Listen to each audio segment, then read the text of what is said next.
There were many things that I enjoyed about the 12th hour. It was beautiful to watch, the mix of the archival footage of the past with more modern footage. I feel like took you on a really wonderful journey around the world, which, I found very aesthetically and visually pleasing. But, it's so scary when you really think about it. There was a comparison about how our society now has this whole need for instant gratification. And it's very similar to how we were in the Stone Age. It's all about instant gratification and survival. So everything that we do then and now is all about satisfying ourselves. And sometimes that isn't what is best for the planet. There was one moment that I found so profound where describing the planet as an ATM machine and how we cannot continue to withdraw without putting any positive deposits. And over these centuries, we've been withdrawing, and every deposit that we've put into this world has been toxic, has caused climate change, has caused issues within the environment. So we're not actually putting any positive climate deposits into this world, which is just causing us to be in this constant state of withdrawal, and it's damaging the contributions. And you can see that they touched on how you can see how that comes out in hurricanes and in wildfires, and these massive natural disasters that have become so prevalent are here because of a result of our actions.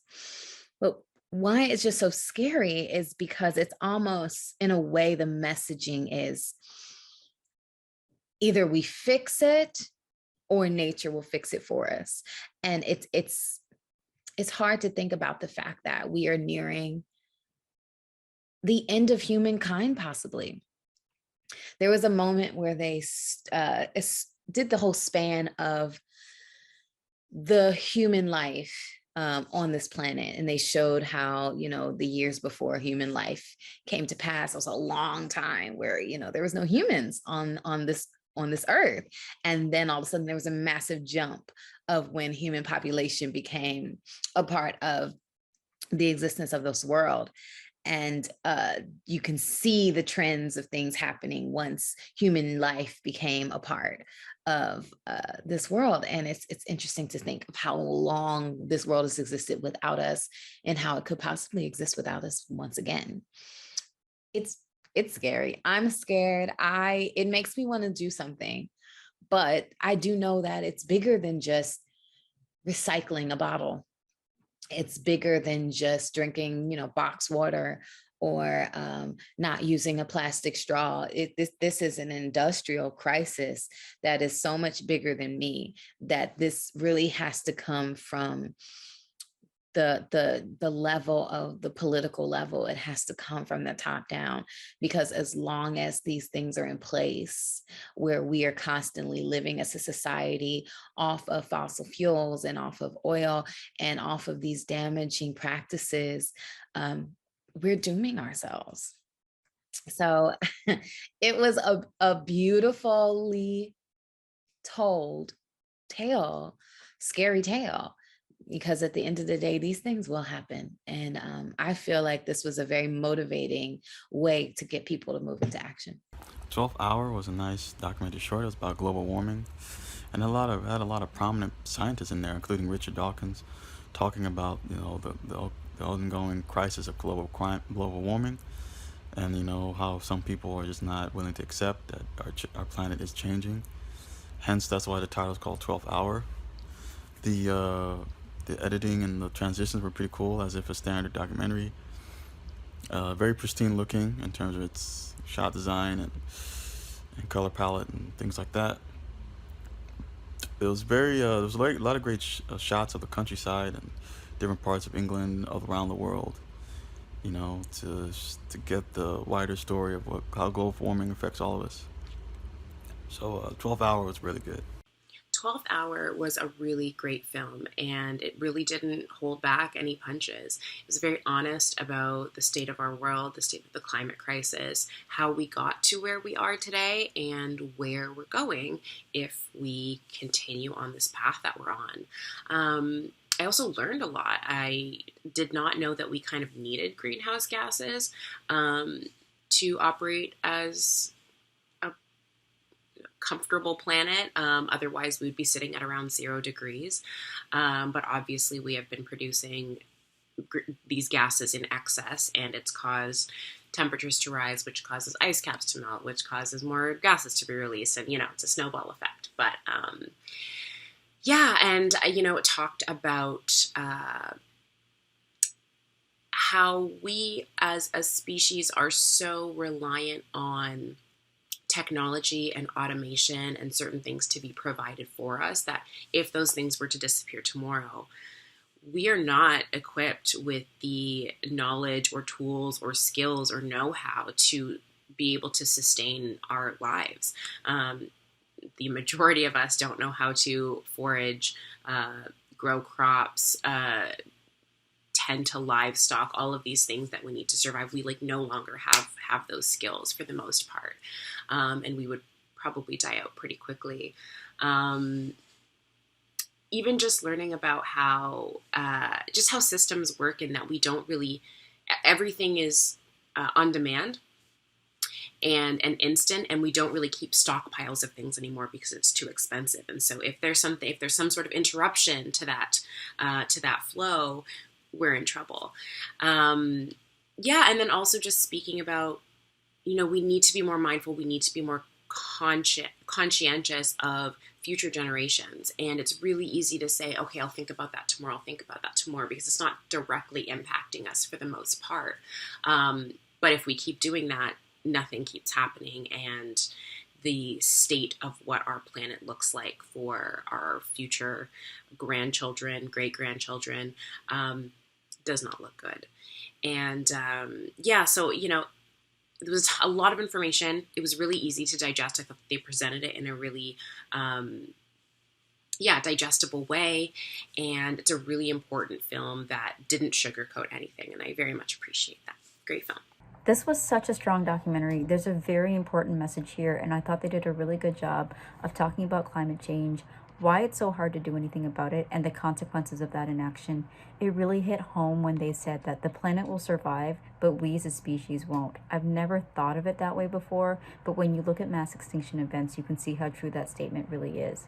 On top of the messaging, there's some really beautiful cinematography. There's a lot of great information, and I thought it was really well paced. Everything was easy to follow along with. There wasn't too much information, and overall, I thought they just did a really good job with this one. This was amazing. What a great job the filmmakers did on this film. I loved the opening quote by Carl Sagan. I thought that was very, very smart to use that. The cinematography was stunning. And the gentleman who did the voiceover did such an amazing job. There was such a nice warmth to his voice, and I really enjoyed that. The entire film had such an important message, and I loved the way that they conveyed that message, because it is about our survival. A lot of the images were really heartbreaking to see. They also had some great interviews, which I loved. All of the interviews, color-wise, for the director of photography and the sound, everything had a uniform sound to it. Everything had a uniform color to it. There weren't images that were blown out. They all looked amazing. I think one of my favorite parts was the analogy that one of the gentlemen said about how we use the planet like an ATM machine. I think that was very succinct, and it was a very smart way of getting a valid point across. This had great pacing too. The editor did a great job, and I think they chose the music really wisely as well. Fabulous. This film definitely had a heavy message, and at times was hard to watch, but I appreciated how you juxtaposed the heavy content and the weight of the truth with, beautiful sweeping landscapes and beautiful picture or images rather, or footage of nature sort of at its best. And it was really, really beautiful. And I think, we think of climate change sometimes just as like numbers and science, but you really brought it back to the wildlife and to the nature that we could lose and are losing if we don't take action.